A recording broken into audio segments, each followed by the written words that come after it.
and welcome. Today I'm going to discuss on how we can use data sync to import data into the cloud from your local environment or in-house environment. Okay, so obviously, as this is the Oracle Cloud, and it specifically I'm showing as this is the BICS that I have registered for, and this Oracle Cloud BICS contains two part. One is the business intelligence, which is basically the OBI portion, which contains the visual analyzer. Just let me take a quick look there, which contains your sample dashboard, visual analyzers, data modelers, basically in other words the metadata modeler, the the online variant of the cloud variant of the RPD, and the other portion is the business intelligence DB, which is nothing but like the DBCS, so the database in cloud. So now our objective is to now I have this database as a local just for this demo purpose, which is the BI sample, and I would like to put it into the cloud. Now before we begin, I just like to show, like, say for example, let me go to my object browser, and as you can see in my DBCS object browser, there are no tables. There is these tables, the sample revenue, sample string, sample target if all of these tables are missing. Now for the sake of this demo, let's just, just if we just to check, see, all these tables are missing, but however, let's just see, like, whether the sample revenue, if I will try to match the data also. So we do not see the sample revenue here. Moreover, so though there is sample revenue F1 and F2, but that is this is the different one anyways. And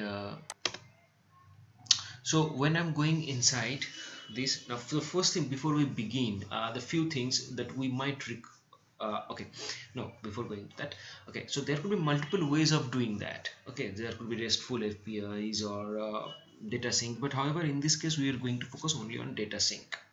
Okay, and again, data sync has got various features, but we will be just keeping it very simple and to the point, specific for one database to the cloud. That's it. We can do a lot of other configurations as well.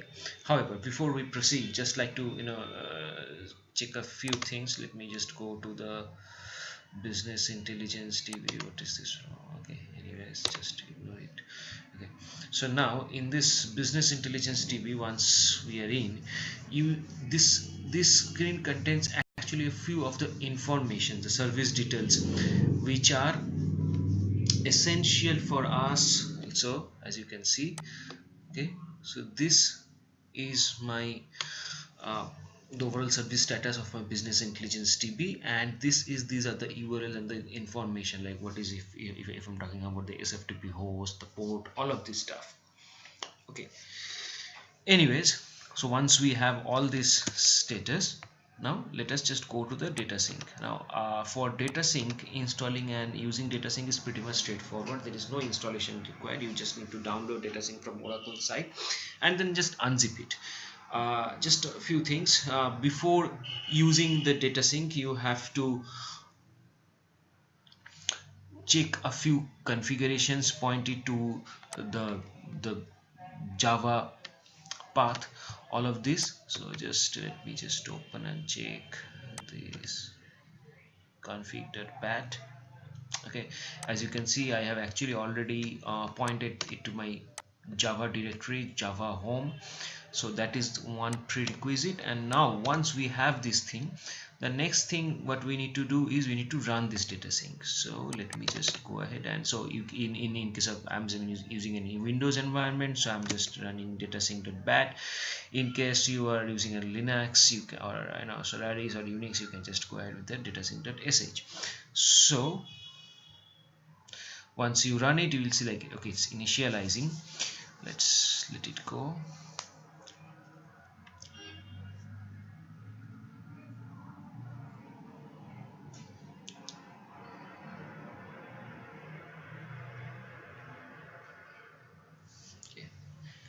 Now now in my case it has been already pre-configured with with my local environment otherwise, but it has got pretty much straightforward steps to do that.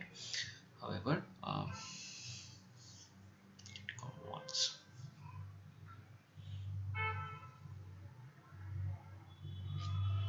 it might take a bit time. Okay, so it's starting the server.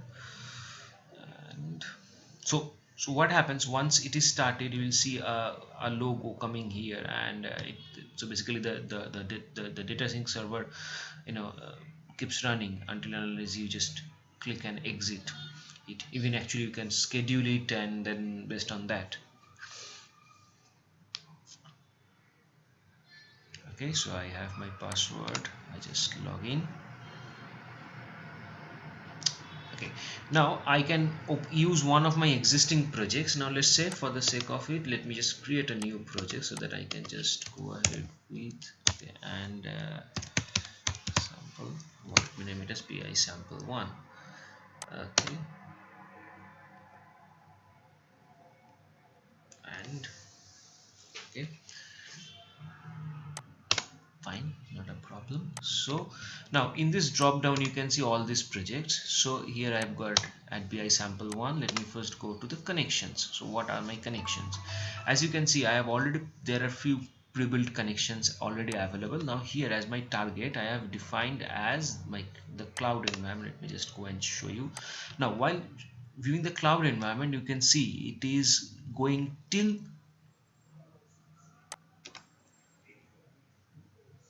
this portion. I'm just ignoring that apex. Okay, and I have my user ID password. As a connection type I'm using Oracle BICS and naming it as target, and as my source I'm taking BI sample source, which is again okay, let me create a new one. Okay, it will be easy for me. So BI sample, I'm just naming it as BI sample. Okay, and as connection type I'm using Oracle theme. Okay, the user, let me take those details from here.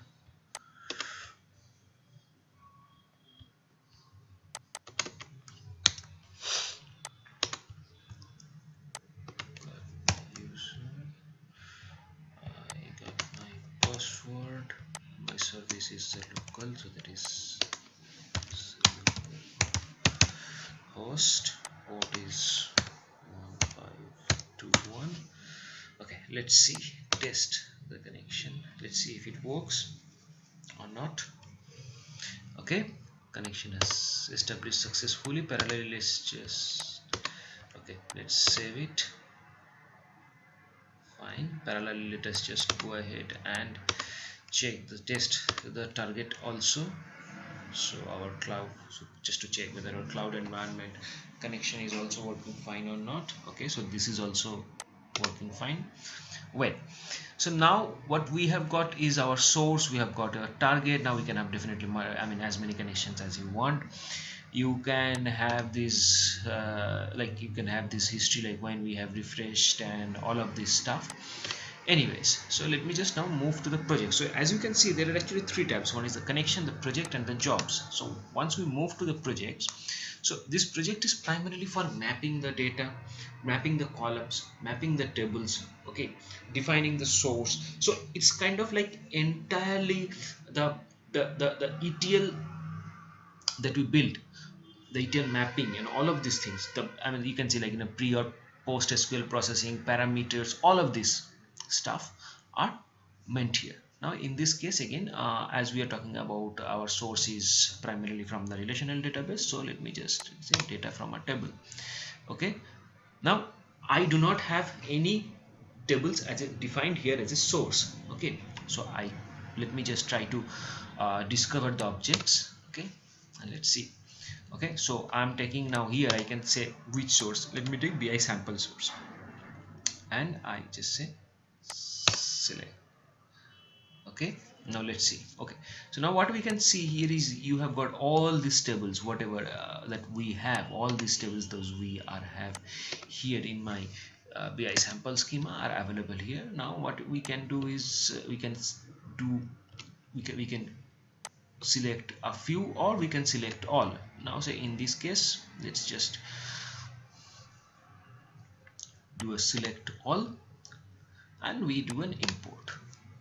Okay, so now what it does is it basically imports the entire DDL. And now obviously you can now in our case, we are not going to define the targets separately, because we just want to have a replica of these tables in the cloud.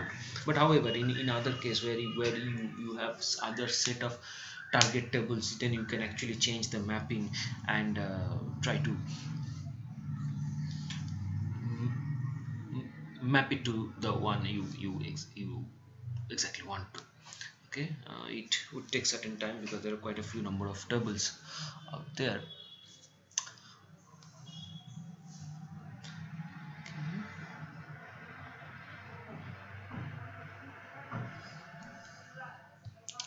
Again, so as you know, it is taking some time, so let me just in the meantime just go and just speak a few words about the jobs.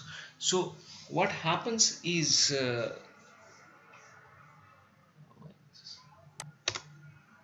okay, what happens is in case of the jobs is basically, I mean, how do you want to, I mean, when you want to run it, how do you want to schedule it, all of this stuff, or is about the place from where you control it is the job step.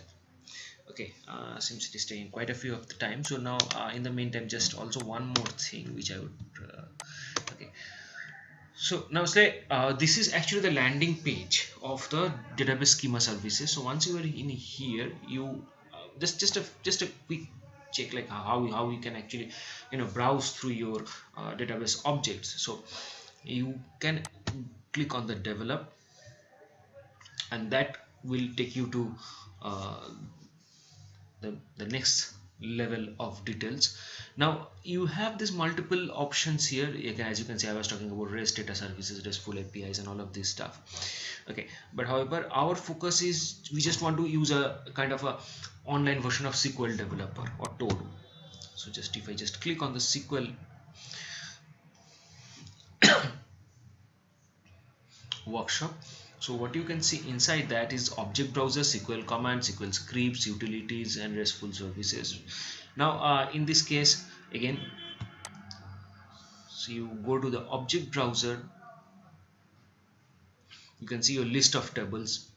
Let me go up. You want to do a select statement and all of this stuff, you can just go into the SQL commands, and basically here you can just select, and then if you want you can find some table, so which opens another pop-up with some object browser, all of this thing. Okay, anyways, I think by this time our should be done, but it is taking quite a bit of time. Let's see.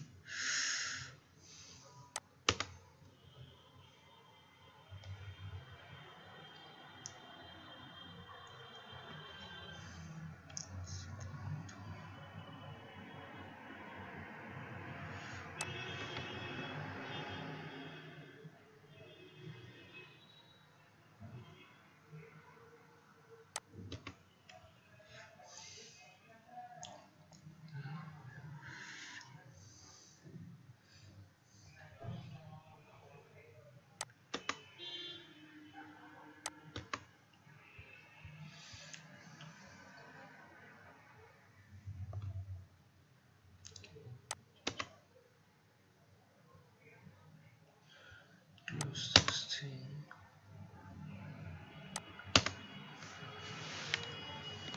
However, one more thing. Okay, just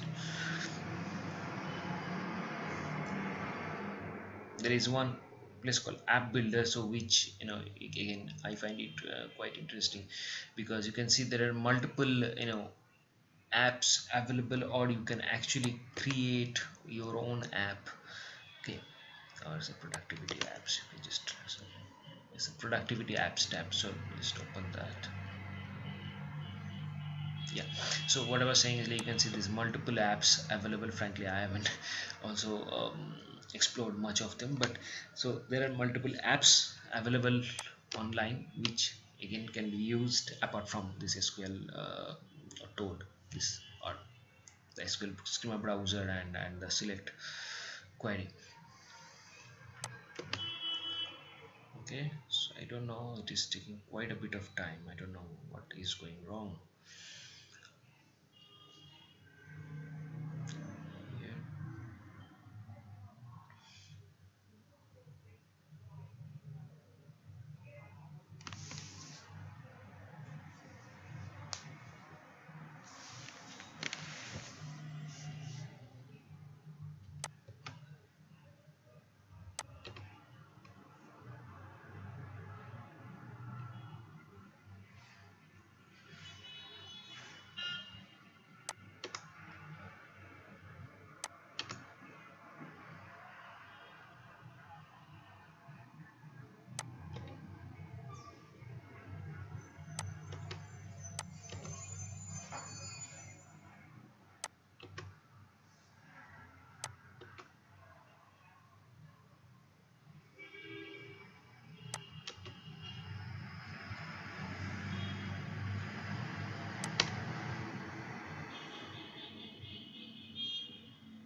Okay, finally things are here. Now, as I was saying, so you can just take to any table and go to the mapping tab.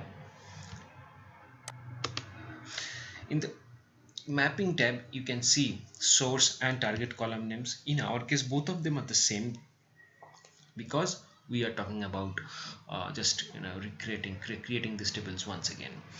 Okay, and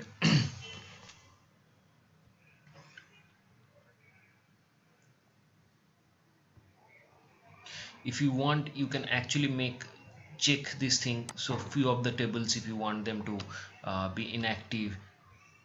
Now, one more thing about, we go to the edit for the loading strategy, so you can see the replace the data, append the data. So let's, on case, let's just append the data. Okay, fine, and I think we are good here. Okay, so let's just save it. Okay, and let's move to jobs. Okay, so now, as you can see here, there is BI sample one job which has been created. We can, sorry, mistakes, let me just create a new one.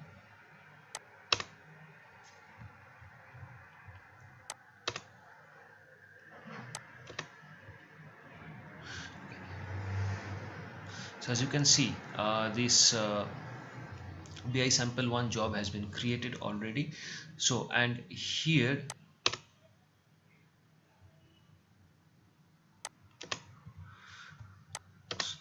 you can schedule this job. You can see what are the jobs currently running or what are the jobs that has ran earlier. So anyways, as we have got this job, let's just do one thing, go ahead and run the existing job, and let's just run it. Do you want to run? Yes. Okay,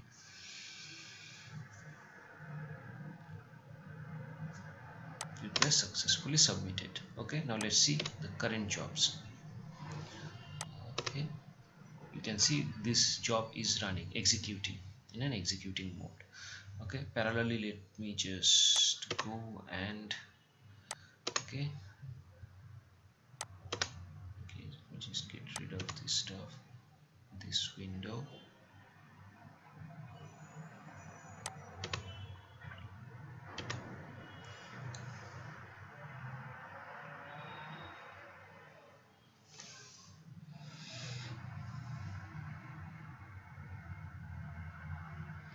And open the SQL workshop.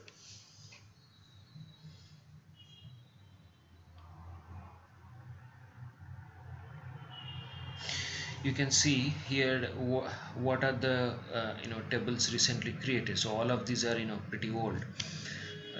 Let's see.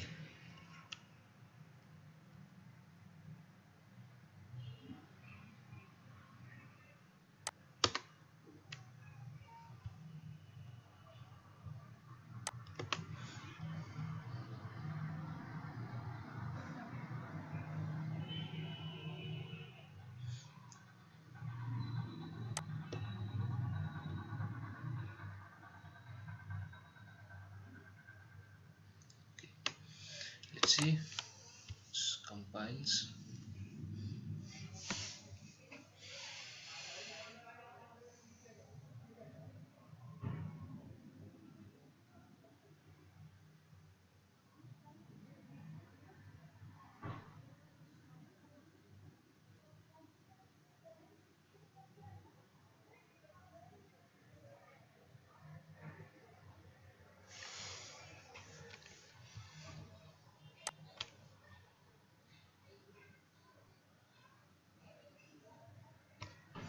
Just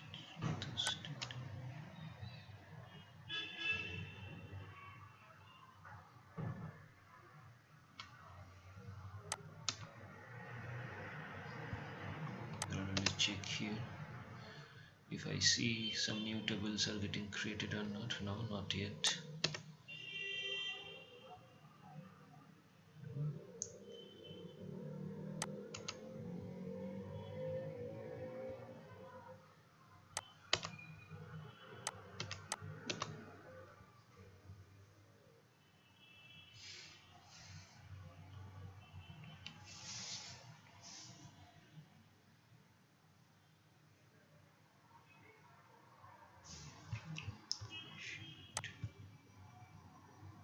Okay, so it has started executing the steps. Okay, let me just go back and check this one.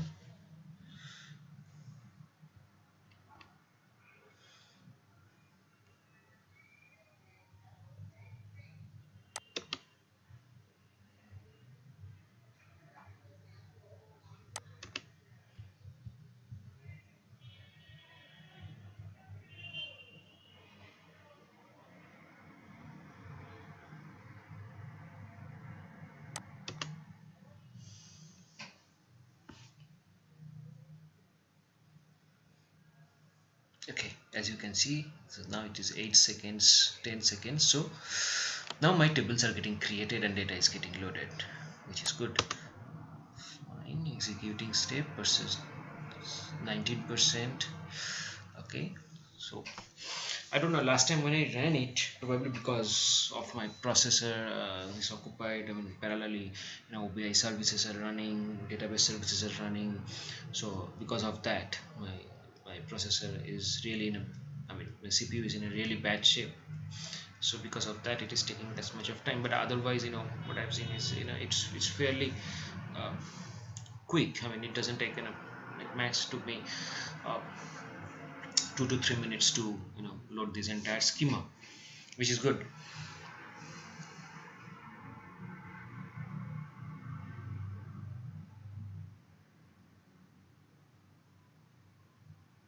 Okay, let's see if things have changed there.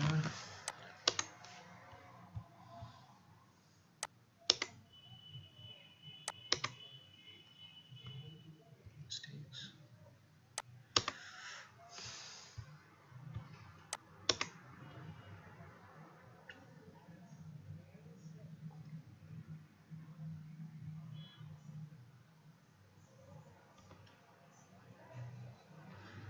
Okay,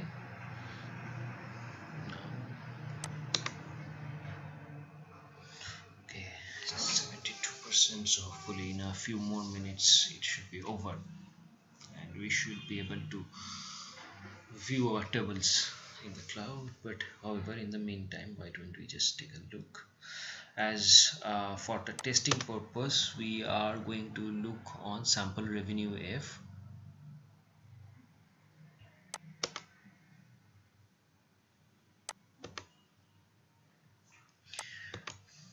Okay, so sample revenue F,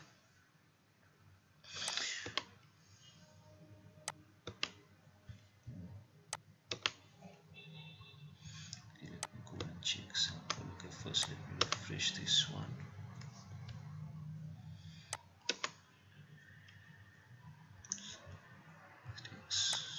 Workshop browser, my bad. Refresh the schema. Let's see what I've got. I've got sample revenue. Okay. Bring up and let's see if there is any data or not.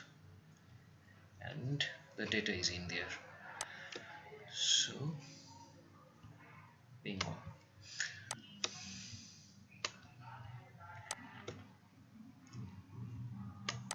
It has got all my columns, all this data which I have. Okay, just to check.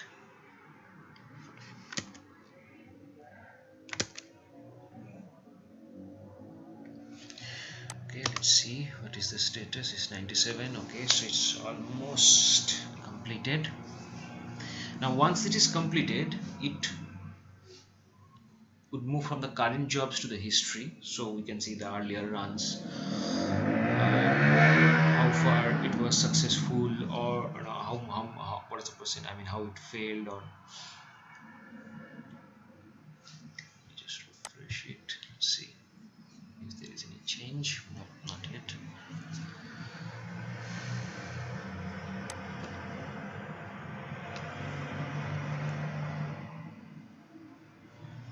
Okay, so I can just parallelly check also. Let me just go from the object browser to SQL commands. Let me just type in, let's start from, what is the table name, sample revenue F. Okay, SAMP underscore F. Let me run it and I can see the data, which is good. Go back. It's still at 97% probably. Again, it will take some time to go with that final 3%.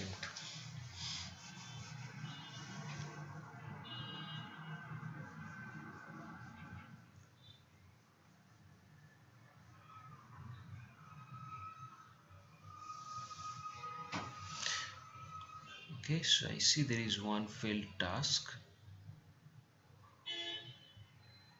which is fine, which we need to check later.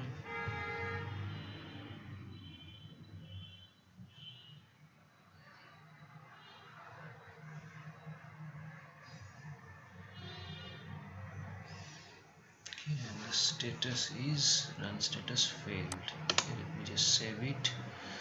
Let me just see if I can find it in the history. Okay, so now you can see, okay, so we have got 97% of the task was successful, one task got failed, and it has been saved, available in the history, which is good. So which we can investigate further and see where exactly it gone wrong. So as I can see, these are my tasks, and the last one is the one which actually got failed. Okay, so now I can investigate further on that. So but that's all for now. Like we have gone through the tables, we have been able to load it, we are able to monitor it, we are able to, okay, so that's all for today, and thanks for watching. Thank you and have a great day.